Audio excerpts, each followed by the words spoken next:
வணக்கம் சிம்மராசி நண்பர்களே. இந்த 2026 வரக்கூடிய பங்குனி மாதத்தில் உங்களுக்கு எந்த மாதிரியான பலன்கள் கிடைக்க போகுது அப்படிங்கிறது தான் இந்த பதிவில் நாம் பார்க்க போகிறோம். முதலாவதாக குரு பகவானை பார்ப்போங்க. குரு பகவான் உங்களுக்கு நல்ல சூழ்நிலையில் தான் இருக்கார், லாபஸ்தானத்தில் தான் இருக்கார். அதனால பல பேர்த்துக்கு கோயிலில் வேலை பார்க்குறாங்கல்ல, அவங்களுடைய பழக்க வழக்கங்கள், அவங்களுடைய நட்பு எல்லாம் ஏற்படக்கூடிய ஒரு அமைப்பு இருக்கும்.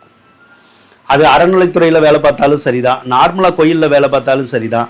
இந்த சாமி பார்க்குறவங்க, சாதகம் பார்க்குறவங்க அப்படிலாம் நம்ம சொல்கிறோம்ல, அந்த சாஸ்திர ரீதியாக இருக்கிறவங்க அவங்கனால நல்ல உதவியும் ஒத்தாசையும் கிடைக்கக்கூடிய ஒரு அமைப்பு உங்களுக்கு ரொம்ப நாளாக இருந்துக்கிட்டே இருக்கு.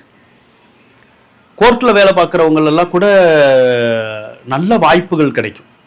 ஒரு சிலருக்கு பேங்க்ல வேலை பார்ப்பாங்க, அவங்களுக்கு நல்ல முன்னேற்றம் இருக்கும். கோர்ட்டில் வேலை பார்க்குறவங்களுக்கு நல்ல முன்னேற்றம் இருக்கும். அதுமாரி கோயில் துறையில் சாஸ்திர ரீதியாக வேலை பார்க்குறவங்களுக்கெல்லாம் நல்ல அமைப்புகளை கொடுப்பார். ஏதாவது ஒரு வகையில் நமக்கு பிரச்சனைகள் இருந்தாலும் அந்த பிரச்சனைகளை தீர்த்து வைக்க பார்ப்பார். 11 குரு இருந்தாலே ரொம்ப அற்புதமாக இருக்குன்னு அர்த்தம். அப்போ மழை போல பிரச்சனை வந்தால் கூட பனி போல தீரக்கூடிய ஒரு அமைப்புகள் அப்படிங்கிறதையே குரு பகவான் கொடுப்பார். பொருளாதார கஷ்டங்கள் இருக்காது. பொருளாதார கஷ்டங்கள் இருந்தாலும் தேவைக்கு ஏற்றபடி தேவைப்படும் போது தேவைப்படக்கூடிய அந்த பணம் கைக்கு கிடைச்சிடும். அதுவே நமக்கு மிகப்பெரிய மகிழ்ச்சியான செய்தி தான். அதனால குரு பகவான் ஒருத்தரே உங்களுக்கு சகல பாக்கியத்தை கொடுக்கக்கூடிய ஒரு அமைப்புல தான் இருந்துகிட்டே இருக்கார். 7வது இடத்துல செவ்வாய் இருக்கும். 7வது இடத்துல செவ்வாய் இருக்கிறது தற்காலிக செவ்வாய் தோஷம் தான். இது உங்களுடைய கணவன் மனைவிக்குள்ள ஏதாவது சண்டை சச்சரவு, கருத்து வேறுபாடுகளை மட்டும் ஏற்படுத்தி விடும், அவ்வளோதான். வேற பெரிய பாதிப்புகள் அப்படிங்கிறது இருக்காது. அந்த சண்டை சச்சரவுனா ஏதோ ஒரு வகையில் கோபதாகும், ஒரு நாள் 2 நாள் கூட பேசாமல் இருக்கிற மாதிரி கூட வந்துடும் வீட்டில், அந்த கணவன் மனைவி உறவுக்குள்ள, அவ்வளோதான். மற்றபடி வேற தொந்தரவுகள் அப்படிங்கிறது எதுவும் வராது.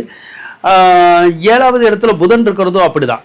தற்காலிகமாக அந்த கணவன் மனைவி கணவன் வீட்டை விட்டு வெளியே ஏதாவது ஒரு காரணத்துக்காக போவார், இல்லைன்னா மனைவி போவாங்க.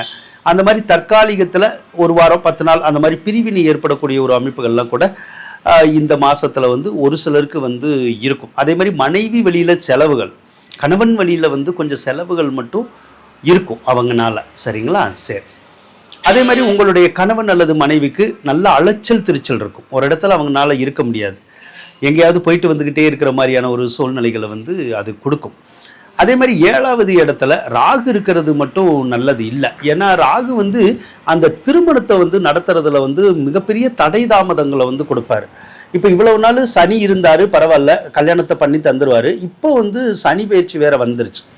அதனால ராகு மட்டும்தான் 7வது ராசியில இனிமேல் இருப்பாரு. அவர் திருமணத்தை தடை பண்ண பார்ப்பார், டக்குன்னு நடக்க விட மாட்டார் ஒரு சிலருக்கு. அப்போ என்ன பண்ணலாம் அப்படின்னா, நவகிரகத்தில் இருக்க ராகுக்கு போய் ஞாயிற்றுக்கிழமை 4:30 to 6 ராகு காலத்தில் ராகு பகவானுக்கு ஒரு நல்லெண்ணெய் விளக்கேற்றி, ராகு பகவானை எனக்கு திருமணத்தினால இருக்கிற தடங்கள் விலகணும் அப்படின்னு சொல்லி வேண்டிக்கிட்டே திருமண முயற்சிகள் எடுத்தால் கல்யாண பாக்கியம் கைகூடும். கணவன் மனைவிக்குள்ள கருத்து வேறுபாடு, சண்டை சச்சரவு, பிரச்சனைகள் ஏதாவது இருக்கிற மாதிரி உங்களுக்கு தெரிஞ்சா அவங்களுமே ராகு பகவானுக்கிட்ட போய், ராகு பகவானே எங்கள் கணவன் மனைவி உறவுக்குள்ள எந்த கருத்து வேறுபாடும் பிரச்சனைகள் வரக்கூடாது, குடும்பத்தில் ஒற்றுமை இருக்கணும் அப்படின்னு சொல்லி தொடர்ந்து வழிபட்டுக்கிட்டே இருந்தால் அதில் இருக்கிற பிரச்சனைகள் கூட விலகும்.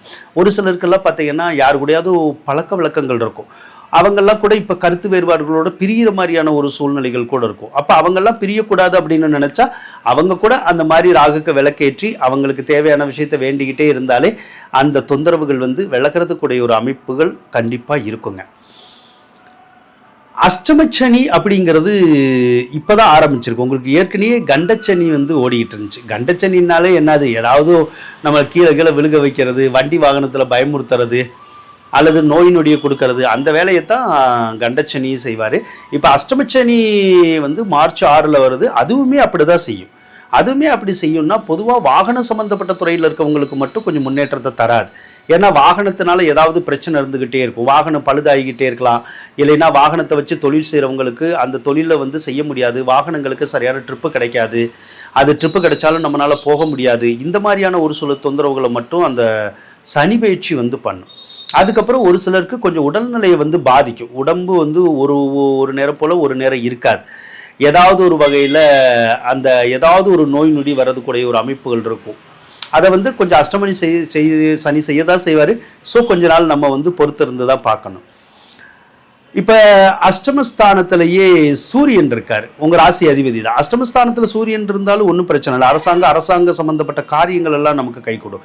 என்ன ஒரு சிலருக்கு இந்த காய்ச்சல், சளி, இருமல் அல்லது கண்ணில் ஏதாவது தொந்தரவு, அதை மட்டும் சூரியன் உருவாக்குவார்.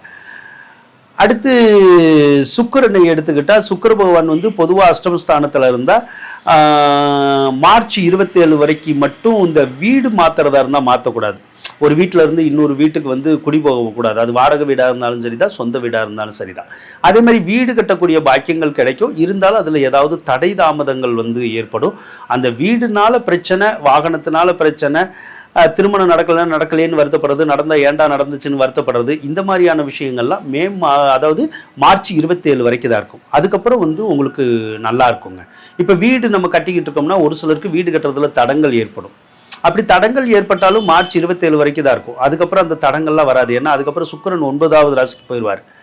அதுக்கப்புறம் இந்த வீடு வாகனம் சம்மந்தப்பட்ட வகையில் நல்லா தான் இருக்கும் உங்களுக்கு.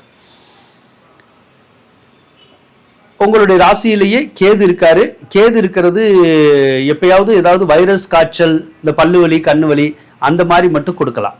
மற்றபடி மிகப்பெரிய பாதகங்கள் அப்படின்னு சொல்கிற லெவலுக்கு உங்களுடைய ராசிக்கு எதுவும் கிடையாது, நல்லா தான் இருக்கு.